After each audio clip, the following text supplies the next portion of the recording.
दोस्तों, क्या आपको पता है कि कल्पना चावला का स्पेस शटल जब धरती पर लैंड करने ही वाला था कि लैंडिंग के 16 मिनट पहले ही उनका स्पेस शटल हवा में ही ब्लास्ट हो गया और उनके साथ जो बाकी एस्ट्रोनॉट्स भी थे उस दिन वो भी उस खतरनाक हादसे में मारे गए। दोस्तों, उस हादसे के बाद बहुत सारी न्यूज मीडिया में लीक हुई, जिससे ये पता चला कि कल्पना चावला की मौत कोई हादसा नहीं बल्कि एक साजिश भी हो सकती है। आज के इस वीडियो में हम आपको कल्पना चावला के साथ हुई इस दुर्घटना के बारे में बताएंगे कि वो एक हादसा था कि साजिश, और आपको बताएंगे कि आखिर स्पेस शटल को हुआ क्या था जो वो धरती पर उतारने से पहले हवा में ही ब्लास्ट हो गया। लेकिन दोस्तों, वीडियो में आगे बढ़ने से पहले अगर आपको ऐसी ही वीडियो देखना पसंद है तो इस चैनल को सब्सक्राइब करके बेल वाली घंटी को जरूर प्रेस कर ले। तो चलिए वीडियो को शुरू करते हैं। दोस्तों, कल्पना चावला 21 साल की उम्र में अमेरिका में अपनी पढ़ाई पूरी करने गई और 3 साल बाद वो अमेरिका की नागरिक बन गई। अब 26 साल की उम्र में उन्होंने नासा को ज्वाइन कर लिया और 35 साल की उम्र में उन्हें पहली बार स्पेस में जाने का मौका मिला, और उस समय वो बस एक ऑब्जर्वेशन ट्रिप था। कल्पना के साथ 5 और भी एस्ट्रोनॉट्स थे और वहां उन्होंने अंतरिक्ष में करीब 372 घंटे बिताए। उस समय उनका काम था स्पेस में एक्सपेरिमेंट करना और एक सैटेलाइट स्पार्टन 201 को उन्हें स्पेस में लॉन्च भी करना था। अब इस काम की जिम्मेदारी कल्पना चावला को ही दी गई थी। अब ये मिशन तो सफल रहा, लेकिन इस काम को लेकर बहुत सारी कंट्रोवर्सी हुई। उस सैटेलाइट को अंतरिक्ष में छोड़ने की जिम्मेदारी कल्पना चावला की ही थी, लेकिन उस काम को करते समय सैटेलाइट में कोई प्रॉब्लम आ गई और वो काम पूरा नहीं हो रहा था, और इसीलिए उस टीम में से 2 एस्ट्रोनॉट को शटल से बाहर जाकर उसे ठीक करना पड़ा। और बाद में कहा जाने लगा कि इस फेलियर की वजह कल्पना चावला है, क्योंकि उन्होंने ही कोई गलती करी होगी।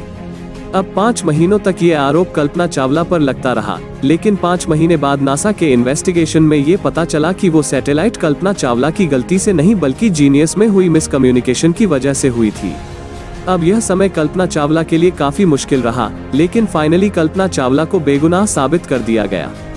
अब कल्पना को दूसरी बार स्पेस में भेजने की तैयारी शुरू कर दी गई, लेकिन स्पेस शटल में करीब 18 बार खराबी आई और स्पेस में जाने की तारीख आगे से आगे बढ़ती रही।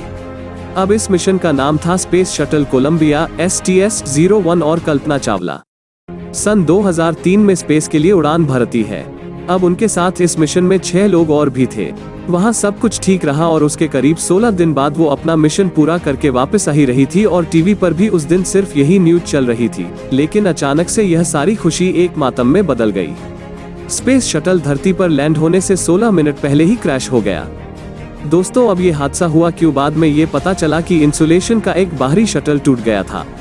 अब नासा ने तो सारा इल्जाम एस्ट्रोनॉट्स पर डाल दिया और कहने लगे कि अगर उन्हें इसके बारे में पता था तो उन्हें उस प्रॉब्लम को पहले ही फिक्स कर लेना चाहिए था।